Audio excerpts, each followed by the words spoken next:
Herzlich willkommen zur ersten Ausgabe von CROPfm Spezial.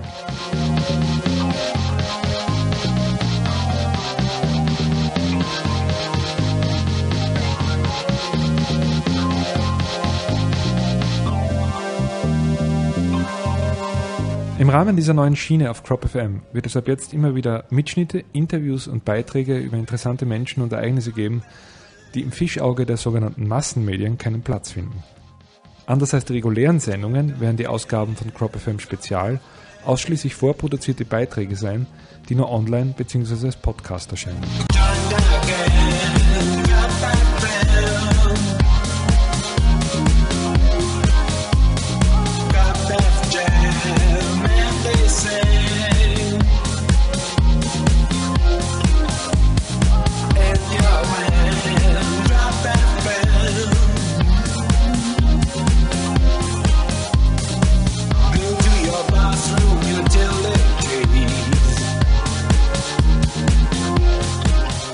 Den Anfang macht ein Mitschnitt eines Nachmittags bei Credo Mutwa. Im Zwiegespräch mit dem belgischen Arzt André geht es vor allem um ein Thema: AIDS und die Wurzeln dieses Syndroms. Credos Sicht der Dinge wird sicher viele schockieren. Doch wer ist dieser Mann? Zu Beginn Elke Maria Watzlawiczek über AIDS in Südafrika und den weisen Zulu Credo Mutwa. Ich würde ihn zu einem der wenigen wirklich weisen Alten zählen. Das heißt, es ist, glaube ich, einer, der ein sehr würdiges Leben gelebt hat, auch wenn es im Sinne von unserem europäischen Denken vielleicht sagst, ja Wahnsinn, eingesperrt auch mehrere Jahre und politisch sehr schwierig. Aber wenn man den Credo Mutwa erlebt und kennt, dann ist es einfach jemand, vor dem man, glaube ich, ziemlich automatisch eine Achtung hat, vor dessen Leben man einen Hut zieht und der einfach durch seine Liebenswürdigkeit und sein sehr weiches Herz auch erobert, denke ich mir. Und durch sein unglaubliches Wissen und durch seine Vielfältigkeit. So würde ich ihn jetzt einfach einmal beschreiben, als einen sehr, sehr weisen alten Mann.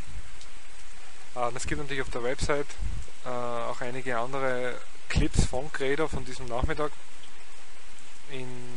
Wie heißt jetzt nochmal schnell die Milady, glaube ich, heißt die Nilady. Das Ressort, in dem Credo Nilady, glaube ich, heißt. Ne? Nalady, okay. Das Lichthaus. Okay, also wir waren da dort und Credo hat über alle möglichen Dinge gesprochen, unter anderem über AIDS. Dadurch entwickelte sich dieses Zwiegespräch zwischen ihm und André, der Mediziner ist und sich immer mehr der Homöopathie zugewendet hat in den letzten Jahren, so wie ich das verstanden habe. Credo macht sehr kontroversielle Aussagen über die Krankheit AIDS und über das Entstehen der Krankheit AIDS. Und zwar steigt das Interview gleich mit eigentlich seiner Kernaussage dazu ein. Für viele wird das wahrscheinlich schockierend bis fast ein bisschen zu weitgehend sein. Wie ist denn das einzuschätzen, wenn jemand wie Credo Mutwa solche Dinge sagt, wie er in diesem Interview über AIDS sagt? Ich merke, je mehr ich mich mit der Krankheit AIDS beschäftige, je mehr ich damit zu tun habe in Südafrika, desto verwirrender wird es für mich. Je mehr ich darüber höre, lese, weiß, desto komplizierter wird es für mich und ich werde selber immer unklarer, wem oder was oder welcher Aussage ich trauen soll. Vor allem wird es dann immer verrückt, wenn du beobachtest, wie es den Menschen mit der Krankheit selber geht, wie sie agieren, was sich da abspielt im Körper. Aber grundsätzlich denke ich mir, es ist einmal auf jeden Fall zu sagen, wenn jemand mit dem Wissen und mit der persönlichen Betroffenheit wie Credo Mutwa eine Aussage dieser Art macht, würde ich sie einmal nicht so ganz schnell als Blödsinn auf die Seite wischen, wie ich es vielleicht bei jemand anderem leider vielleicht auch manchmal ungerechterweise machen würde. Weil ich mir denke, der Mann setzt sich jetzt seit ewigen Zeiten damit auseinander und es ist ihm wirklich ein ganz persönliches, großes Herzensanliegen. Erstens, weil er selber betroffen ist innerhalb seines Familienkreises, aber auch, weil er sich als höchstrangiger Zulu-Schamane für sein Volk verantwortlich fühlt und das einfach schlimm anzuschauen ist, wie die Zahl der Erkrankungen gestiegen ist. Ich meine, ich weiß, dass man da jetzt wieder diskutieren kann, wie weit sind es jetzt die sowieso alten Krankheiten, wie weit ist es AIDS. Die Realität ist einfach, dass die Betroffenheit im Land sehr, sehr groß ist und ich denke mal, Credo Mutwa als alter Heiler dieses Landes sich dem und dieser Verantwortung auch nicht entzieht, sich betroffen zu fühlen. Und von dem her denke ich mal, ist es schon prüfenswert, würde ich sagen, was er da sagt. Du hast selbst dich mit AIDS-Kranken auch in Afrika, ja, ordentliches Gewitter, du hast Himmel hört uns zu. Du hast ja selbst mit AIDS-Kranken in Afrika direkt beschäftigt oder du hast Kontakt gehabt mit Betroffenen. Wie schätzt du die Situation ein, jetzt in Südafrika und in Afrika allgemein, was diese Krankheit anbelangt und die Ausbreitung etc.? Naja, ich denke mir halt, dass das Problem grundsätzlich in einem Land wie Südafrika, wo sehr, sehr viele Menschen einfach nur auf der Straße leben, wo sehr viele Menschen unter ärmsten Verhältnissen leben, insofern extrem schwierig ist, weil in dem Land die Abhängigkeiten von den sozialen Familienverbänden einfach noch viel, viel größer sind als bei uns. Das heißt, es gibt wenig Auswege zu sagen, man geht in irgendwelche vom Staate unterstützten Institutionen. Das heißt, es ist wirklich so, dass du abhängig bist davon, vom Familienverband versorgt zu werden. Wenn jetzt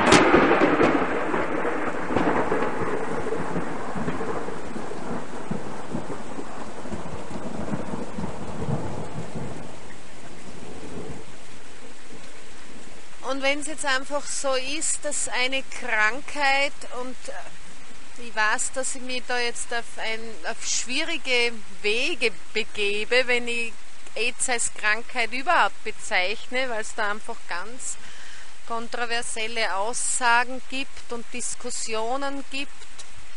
Aber es ist auf jeden Fall so, dass wenn man jetzt selbst sagt, AIDS als solches existiert nicht, so muss man doch sagen, dass in Südafrika viel mehr Personen als früher und mindestens ein Viertel mehr als früher an diesen sogenannten alten Krankheiten wie Hepatitis und dergleichen sterben.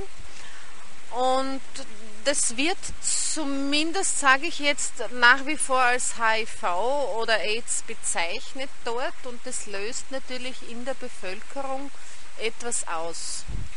Und die Angst vor dieser Krankheit verändert natürlich das ganze soziale Umfeld. Und es ist einfach so, dass du merkst, wenn jemand als HIV-positiv bestätigt wurde vom Amt, dass dann die volle Panik ausbricht. Ich habe dort AIDS-Kranke wirklich im völlig körperlichen Chaos erlebt. Das sage ich jetzt von der Sicht einer Hellfühligen, die einfach mitspürt, was in dem Körper desjenigen oder derjenigen passiert. Und ich denke mir, da schwingt halt ganz viel auch die Angst mit, aus dem sozialen Verband draußen zu sein. Und es gibt Dinge, die sind bei uns nicht so ganz nachvollziehbar oder verstehbar, weil natürlich unsere Bildungswege anders sind. Aber wenn du dir überlegst, dass da einfach noch ganz viele oder die Mehrzahl der Leute in Soweto zum Beispiel Analphabeten sind und dass es ein sehr schwieriger Weg ist, gewisse Informationen allen Leuten zustecken zu können, dann kann man sich vielleicht vorstellen, wie schwierig das auch ist, die Information zum Beispiel auszubreiten, dass AIDS nicht in dieser Form ansteckend ist, vielleicht wie viele glauben. Und von dem her, ich denke mir einfach, es ist ein ganz massives Problem. Es ist wirklich ein massives Problem, das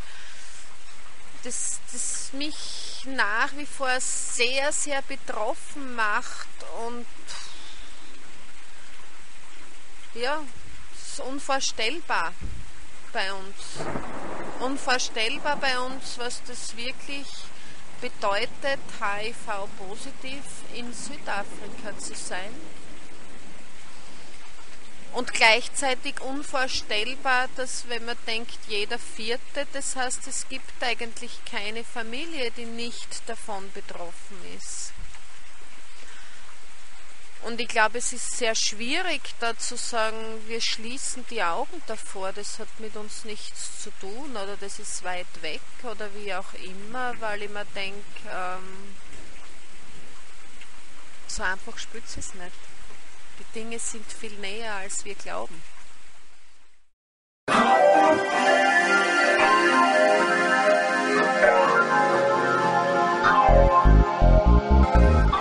Der nun folgende Mitschnitt entstand im November 2005 auf Naledi, dem ehemaligen Wohnsitz Credo Mutwas in Magaliesburg, Pretoria. Eine kleine Gruppe aus Europa hat sich in diesem wunderschön gelegenen Gasthaus eingefunden, um den spirituellen Führer der Zulus zu treffen, um mehr über ihn, sein Leben und seine Sicht der Welt zu erfahren. Sehr bald fokussiert sich das Gespräch auf AIDS, einem der größten Probleme Südafrikas und des ganzen Kontinents. Im Gespräch zwischen Credo und dem belgischen Arzt André erhalten wir nicht nur faszinierende Einblicke in die Heilpraktiken der beiden Männer. Credo spricht auch sehr offen über seine persönlichen Gedanken zum Thema AIDS. Dabei wird schnell klar, dass seine Perspektive sehr stark von der gängigen Schulmeinung abweicht. What is strange about AIDS is that many lies have been told about it by scientists deliberately to take us away from the truth. One piece of nonsense they tell us is that AIDS come from the monkeys. That is a lot of, how you say in French, merde. Ja. And because the meat of monkeys is something we have been eating for thousands of years, why was there no AIDS then? Another thing, AIDS has got men who help it spread in South Africa. These men kill people. These men kill our people with guns. If you are successful in helping people with AIDS, you are killed. The first African traditional healer who started fighting AIDS in West Africa, he was later found shot dead. But wait, the police said he had killed himself, which is nonsense. A traditional healer, a person like me, can't kill himself, because if I could, I would have done it long ago, because life has made me tired. Why can't a traditional healer anywhere in Africa kill himself? Because we believe in the religion of reincarnation, doctor. But we believe that if a man or a woman kill themselves, they no longer can go from life to life to life. They stop, it's finished. Another thing, Many years ago, in the 1940s during the war, and in the 1950s, I used to read magazines and books which told us that one day the Western scientists will find a cure for cancer, will find a cure for the common cold, a cure for everything. But with AIDS, we are told that there will never be a cure for AIDS.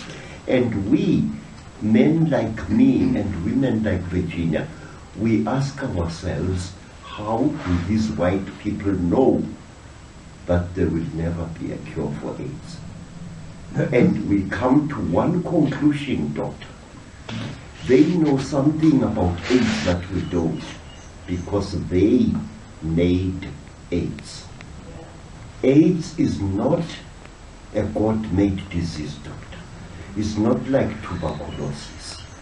AIDS is one of the diseases that were deliberately created to destroy certain people. Now, this sounds terrible, but the evidence is very big, Doctor. We are told that AIDS is incurable. But that's not true. Exactly. It can be cured. Yes. It can be cured by the aid of the doctors, traditional or alternative. That's the same. But also you can cure yourself from AIDS. Exactly. If you have the belief that you will overcome AIDS, then you can cure AIDS. You can cure all things. Yes, I know. I have had cancer now for 2 years. Even my wife did not know. The law of our people says that certain diseases are alive, that if you are afraid, trembling like the disease will eat you. But if you are brave, you say, me, I am the child of God, no disease can kill me.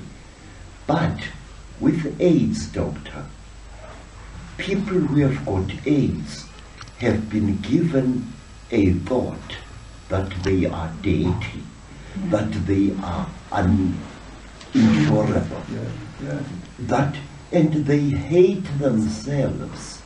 They have no pride. Now, Doctor, in the clinic I'm hoping to build, I want to do for many people what I did for my own children. If you love yourself and you say to the disease, you can't kill me. I am strong. You are a parasite, and a parasite on a big tree can't kill that tree. For these reasons, I want that. One person, funnily enough, who inspired me in this is a woman I never saw. A woman who gave a big message to the world, and she was killed. Who was this woman? Princess Diana of Britain. Princess Diana went against what the doctors were teaching about AIDS at that time. According to the teaching of that time, the doctors were teaching people that it is dangerous even to hold a person with AIDS. But Diana showed in the newspapers that you can hug a person with AIDS. It was said that the virus of AIDS is capable of, if a person was sitting on the toilet and the other person comes sit there, the second person will get AIDS. It was said. But Princess Diana said that is not true. A child of the kings of England, she showed the whole world to be brave. Here in Africa, the poison which was spread by the doctors of that time is still alive here.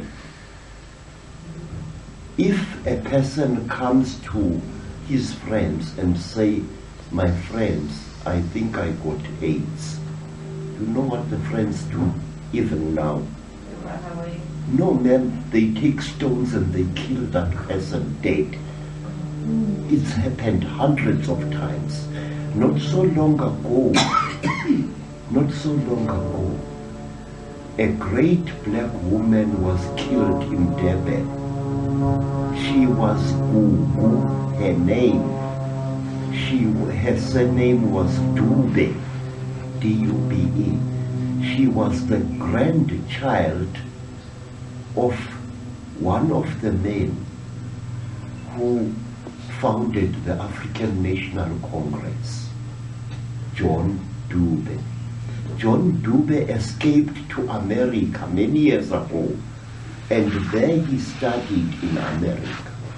And he came back to South Africa, and because he had big education,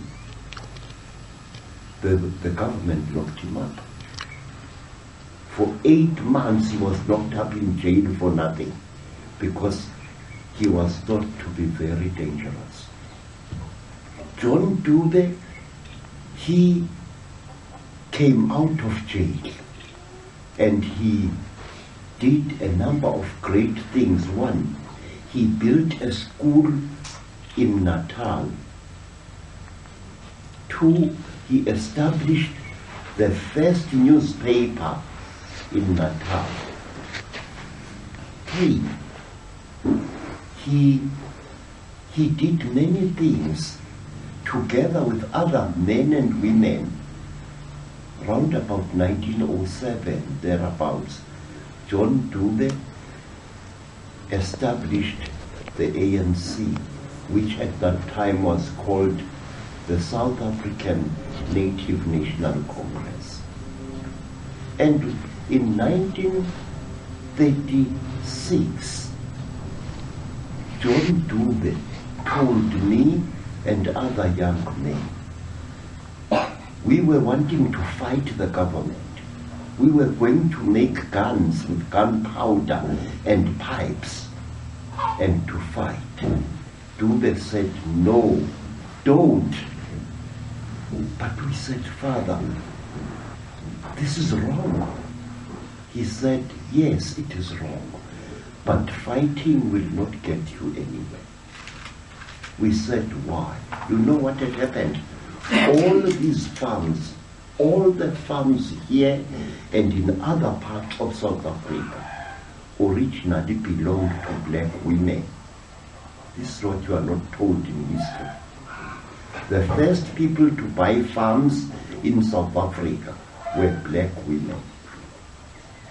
And then in 1936, the government passed a law taking away all these farms from our mothers and giving them to Afrikaner farmers. Doctor, AIDS is a weapon of war, deliberately created. Here in South Africa, there is staying a white man. His name is Wouter Basson. He was a scientist during the apartheid government. Dr. Basson boasted in court that he had killed many SWAPO guerrillas in Namibia during the war there. The SWAPO guerrillas used to receive uniforms from Czechoslovakia, and the South African Secret Service used to intercept those uniforms, and Volta Basson used to smear them with medicine which had AIDS, so that if these men put on their uniforms, as they sweated, the AIDS would go into them. And he's free today. Now, what does this tell me? It tells me that this scientist knows the cure for AIDS. You can't fool around with a disease unless you have got protection against it, you and your assistants. There are other men here in South Africa, dignified men, scientists, who tell me that they used to work in 1969 in a place called Fort Detrick in America. They describe the strange working that was going on there. Say, we have got to conquer AIDS. Another thing I wish to tell you, sir, the Pope is a fool. He should get himself a wife and lead a normal life. I'm sorry. He's a fool. He says that condom is not African. He's a liar. Our people used condoms before the white men came here. That were the pharaohs. And you know why? How?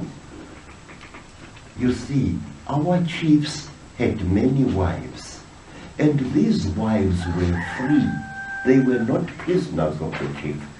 If a wife wanted to find a lover amongst the warriors, she was free to do so, and they used the gallbladder of a goat to prevent the woman from falling pregnant.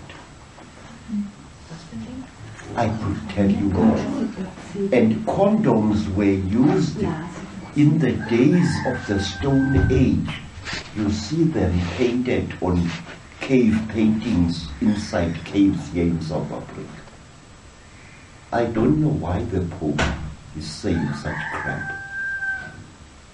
If our people had not had condoms made from the intestines of goats and the gallbladders of cows and goats, diseases which came from Europe, like syphilis and gonorrhea, would have wiped us out as they wiped out the Maori of New Zealand and the blackfellow people of Australia and the Native American people of the Americas. We were not wiped out.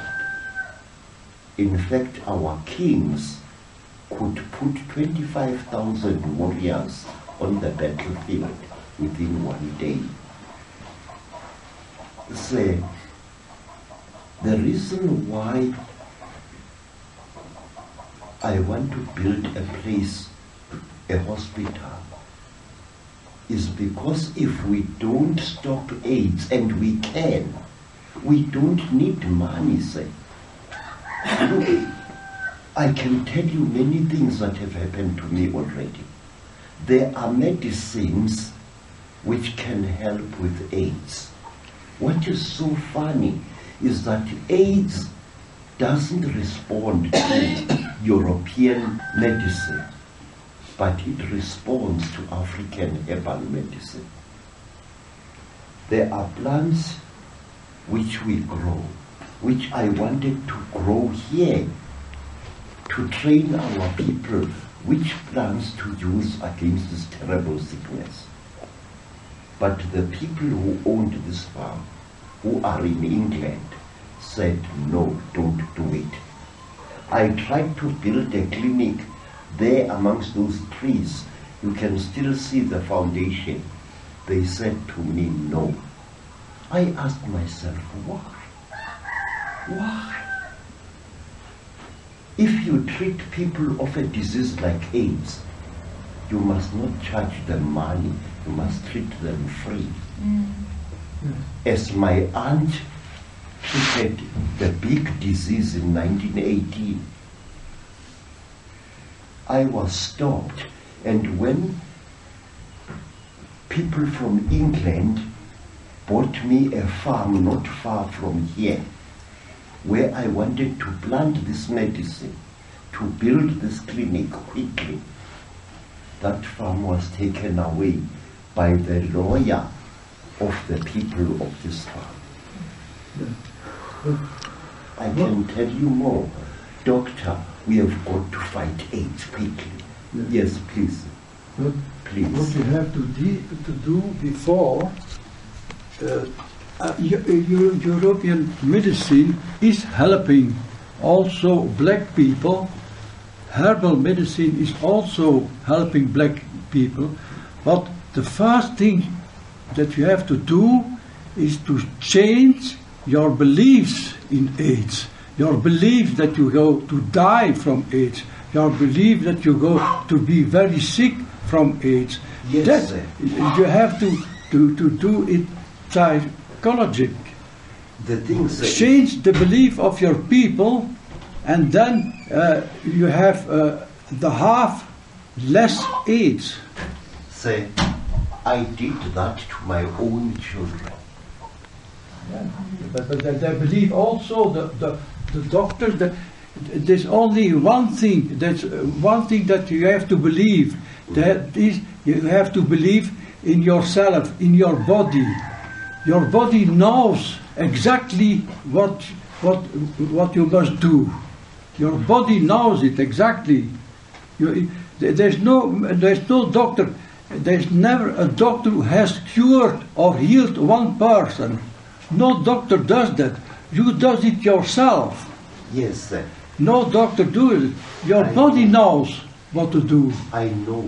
We I can know. give you some accessoires, some tools to help you. Yes, But I know, you sir. cure yourself. You heal yourself. I know.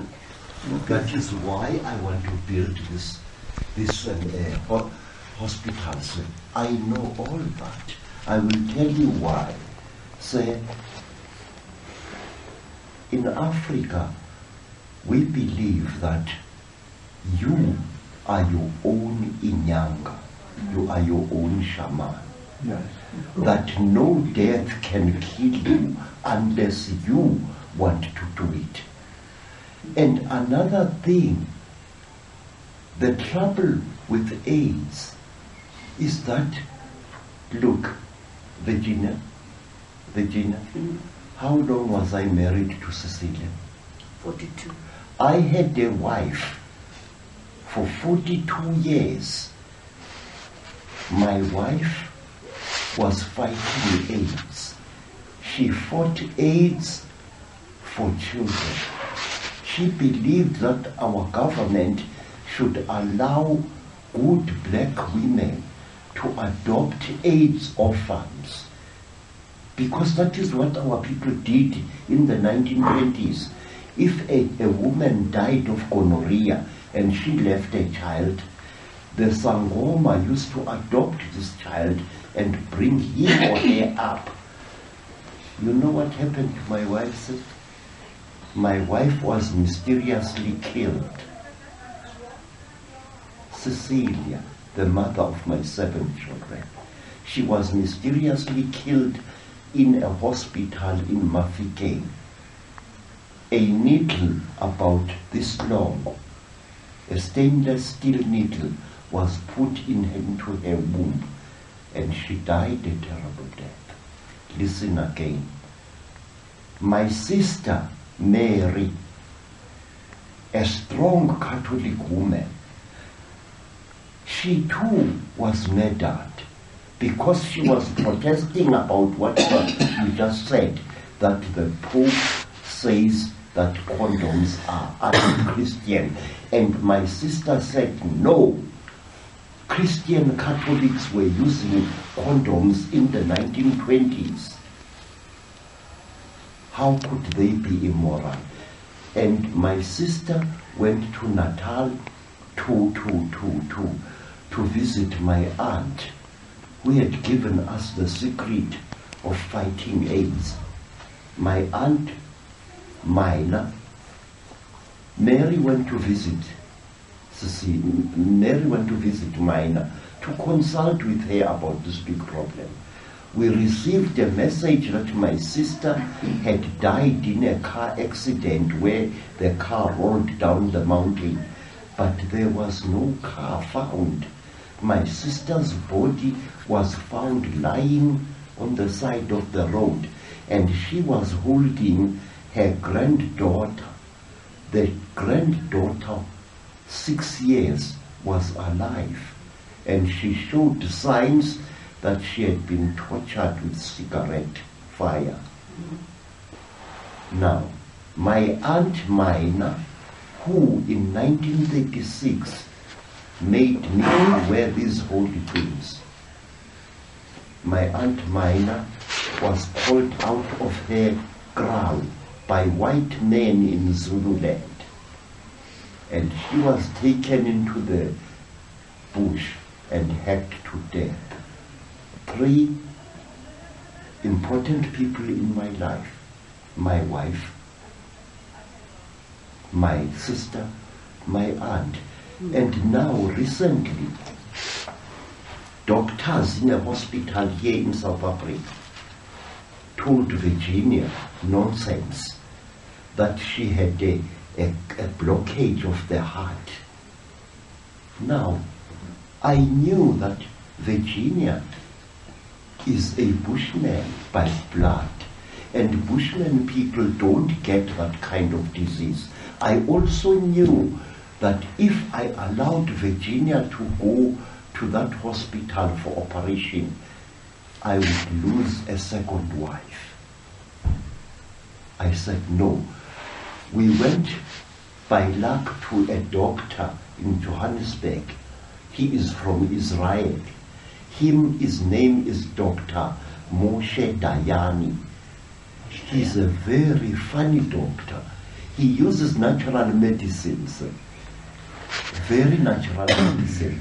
And he just looks you in the eye and he tells you exactly what is sick with you. And he's from Israel. I never knew there were such white people in Israel, but he is here now. And he saved Virginia. Otherwise, I would have lost my wife. Why? Every black person who fights AIDS in South Africa is getting brutally killed. Every black person who dies is said to have died of AIDS, so that all the people will continue hating him or her after death. We had a film star, a great dancer called Brenda Fassie. One day Brenda Fassie died of drugs. And now newspapers are saying that Brenda Fassie had AIDS, which was a lot of nonsense. So people are insulted even after death and say, this is a weapon of war. I know how to fight AIDS. I know that one day I too will die, but I am ready. I've got nothing to live for now. Thank you, doctor. This is what I want. And the biggest problem we face are the children who are orphans of AIDS. These children are depressed. They suffer from depression because everybody beats up these children. They are not given food. Now we want to bring them to a place. Already Virginia has built 2 houses in her home where she will put some AIDS orphans, because these orphans suffer even worse than the AIDS victim.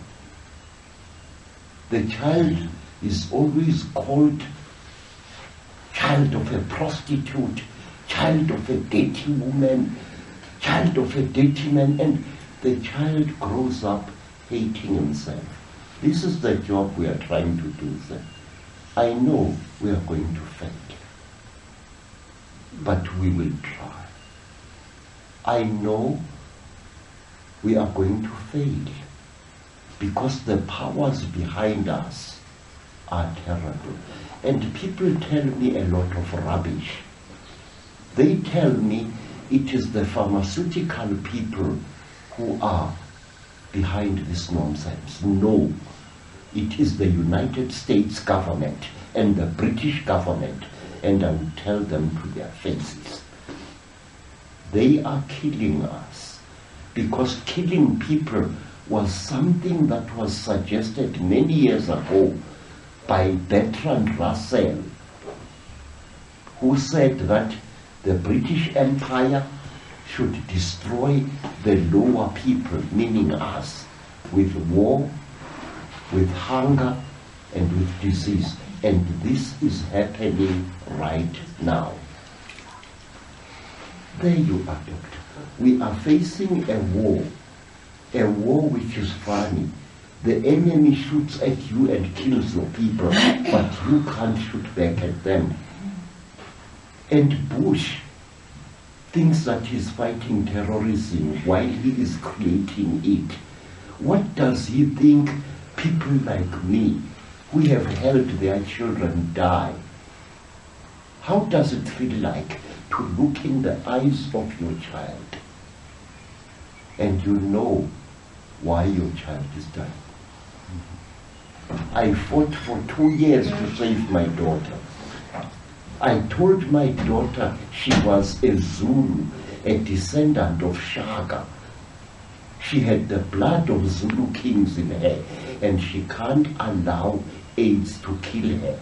We had to change her diet, doctor. That's number one. There are foods which are given to our people, which are highly poisonous. And one of these foods is what you call corn from America, which we call mealies. That thing is undigestible to the human system. If you want to help people to fight AIDS, you must change their diet and give them the oldest grain in Africa, sir. 2, give them barley for their kidneys, very good. Give them millet, which is today given to birds as bird seed. Millet improves an AIDS person within 24 hours. I've watched it a lot. So there you are. There you are. This is what I'm hoping to do. Virginia has succeeded. She's braver than I am. But me, I have been fighting against bad people.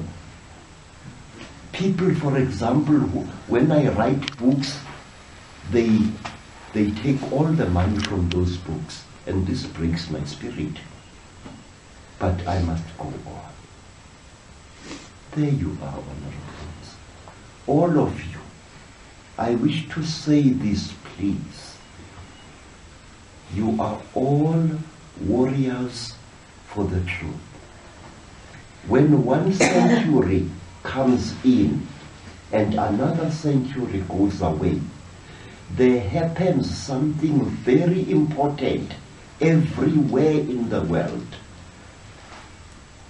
If you look, when one century comes in and another century goes away, new countries are born, old countries die. When one millennium comes in and another millennium goes away, exactly the same thing happens. Not so long ago, nobody would have thought that the nations of Europe would become one country, the EU. Nobody would have thought that the huge country called the USSR would be gone now. It's gone. And at such a time, people with the Spirit of God, men and women, white and black, are born to try and save humankind from its own. Yes. Mr. Credo, Yes, sir. we can save our countries. We are one people, black and white, and we can save with circles of love. When I have a cancer patient, I ask them not to fight to their cancer, to embrace their cancer, and to take lessons about their cancers, to change their beliefs, to change their diets, to beginning to breathe in their belly. And so many cancers are cured by me, with love, with empathy, and not war, no war. We are one people. We have a little circle of love here around you, and there are many other circles of love all over the world. And when all their circles are united, then we have not to fight. Then we are no victims. We are the winners with love. Yes, doctor, but time is running away from us. Within the next few years, men like me and women like her will not be here anymore. And humanity will suffer misery as it has never suffered before. Look, doctor, what they are doing now. See what they are doing out there in Asia. They are feeding people a lot of crap. They say there is a sickness coming from the chickens into the people. That is bullshit, doctor. How many times have human beings been eating chicken? Let me tell you, if you fight AIDS, doctor, the first thing you must do is to advise your patients to go on vegetarian diet. Advise your patient not to eat the red meat, but to eat only chicken and fish, but not always. Most of the time, the patient must be given fruit which you grow yourself, must be given beans, must be given green things, like spinach. You must give this to your patient. You must turn your patient into what I call the sacred human animal. Here in South Africa there is an animal, sir. The animal is called an eland. This animal has got powerful milk which helps children with AIDS. Modern cows have got too much antibiotic on their milk. And if you want to help people, you must bring them back to the old mother way. First, I have a look how good the teeth my patient have got, and I act on that. And I have to start to clean the inside of the patient. He or she must learn to eat raw seed, fresh seed, like corn, not American corn, the corn which sorghum. And they must eat raw vegetables 3 times a week. And then you give them the herbal medicine.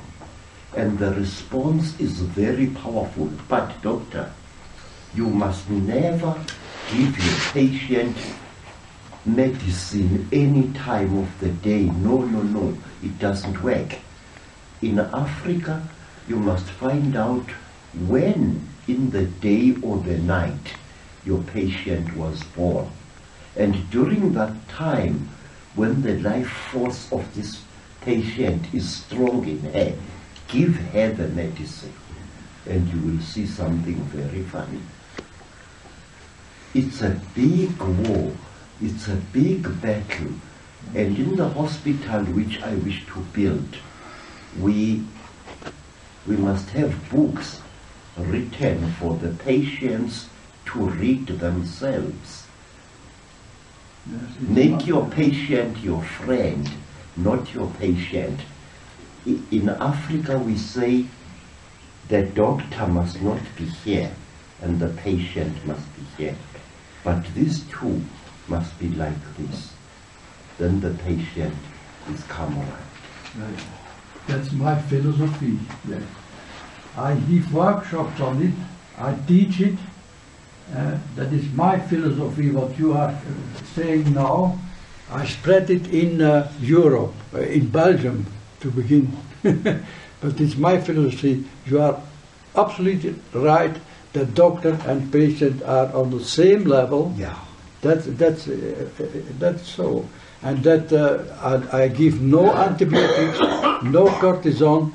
I treat patients with herbal and homeopathic medicine. And I change also, and that I will say, I change also their beliefs. Das war die erste Ausgabe von CROPfm Spezial. Ich bedanke mich bei allen fürs Zuhören und überlasse das Schlusswort Elke mit ein paar persönlichen Gedanken zu Credo Mutwa. Ja, ich denke mir halt so, ein wichtiger Faktor über den Credo Mutwa ist, der seine Lebensphilosophie ja sehr gut beschreibt, ist, dass er auch als sehr alter Mann mit über 80 sich immer wieder, noch immer in den Busch zurückzieht, wo er fernab von jeglicher Zivilisation lebt, ohne Strom, ohne Elektrizität, telefonisch nicht erreichbar ist und wirklich ganz mit der Natur lebt und ganz in die Natur eingebunden und mit der Natur verbunden lebt. Und dass er das immer wieder macht, um seinen Körper daran zu erinnern, was das bedeutet, Teil dieser Erde zu sein, Teil des Busches zu sein, Teil des Ganzen zu sein.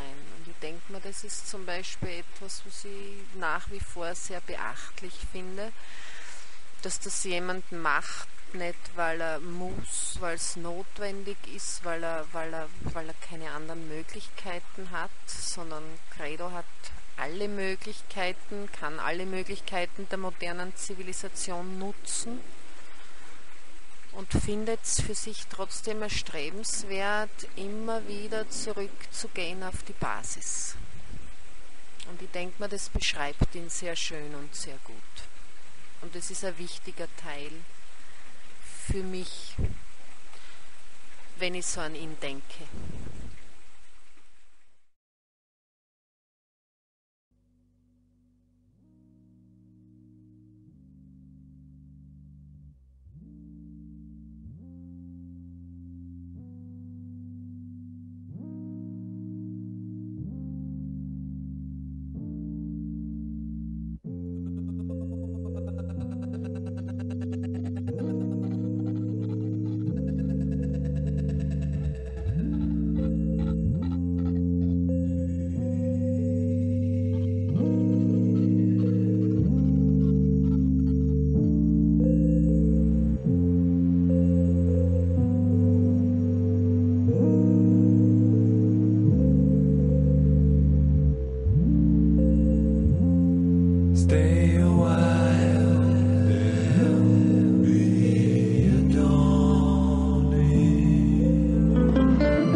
Stay a while, be a dawning.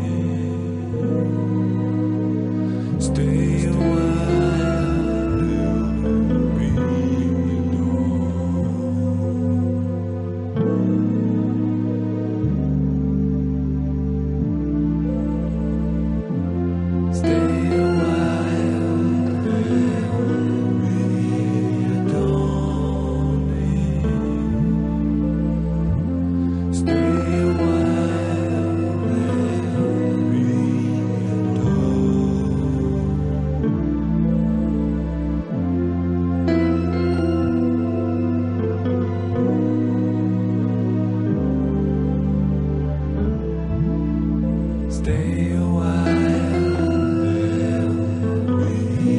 adore me.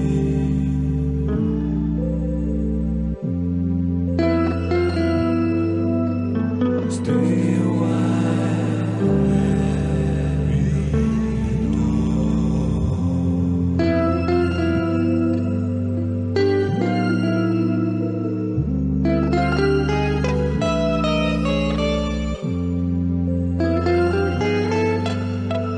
Everything